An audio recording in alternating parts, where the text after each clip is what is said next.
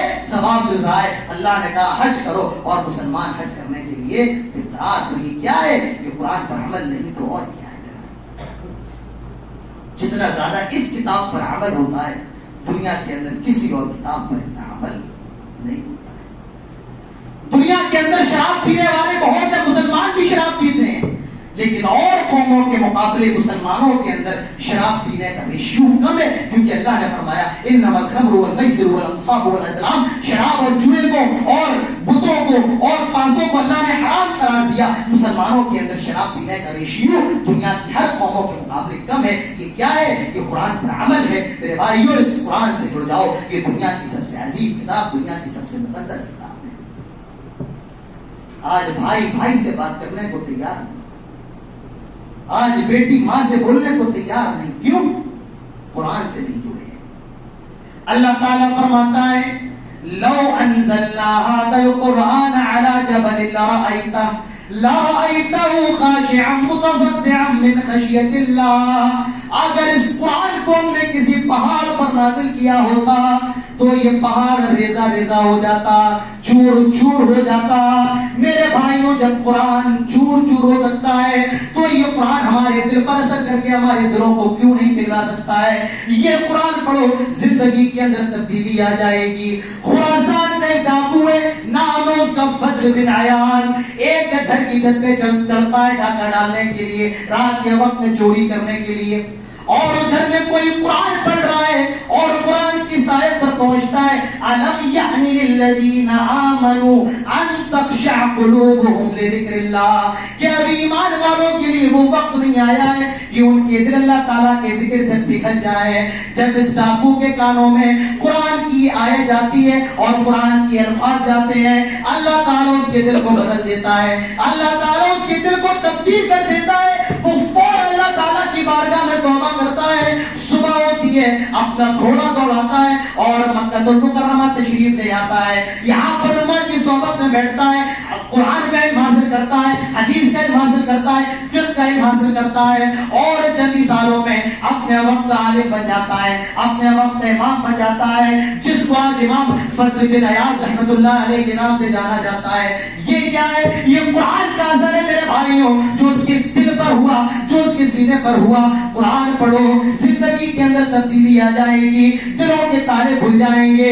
افلا یتدبرون القرآن ام علی قلوب اقفالها، یہ لوگ قرآن پر غور کیوں نہیں کرتے ہیں کہ ان کے دلوں پر تالے پڑے ہوئے ہیں؟ تو میرے بھائیوں، قرآن سے جڑ جاؤ، یہ کائنات کی سب سے ایسی کتاب ہے، یہ ایسی کتاب ہے جو آپ کی زندگیاں بدل دے گی، یہ ایسی کتاب ہے جو آپ کو گناہوں سے بچائے گی، یہ ایسی کتاب ہے جو آپ کے سینوں کے اندر انقلاب پیدا کر دے گی۔ اللہ تعالیٰ ہم سب کو قرآن کی عظمت کو سمجھنے کی توفیق نصیب فرمائے۔ اللہ تعالیٰ ہم سب کو قرآن کی عظمت، اس کا احترام کرنے کی توفیق نصیب فرمائے۔ اللہ تعالیٰ ہم سب کو قرآن پر عمل کرنے کی توفیق نصیب فرمائے۔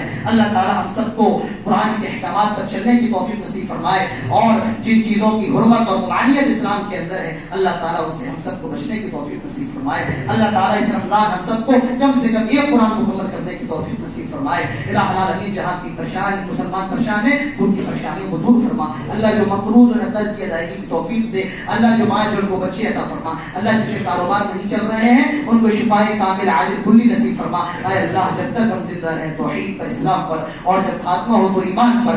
اقول قولی ھذا واستغفر اللہ لی ولکم ولسائر المسلمین، وما توفیقی الا باللہ، وما علینا الا البلاغ، وآخر دعوانا الحمد للہ رب العالمین۔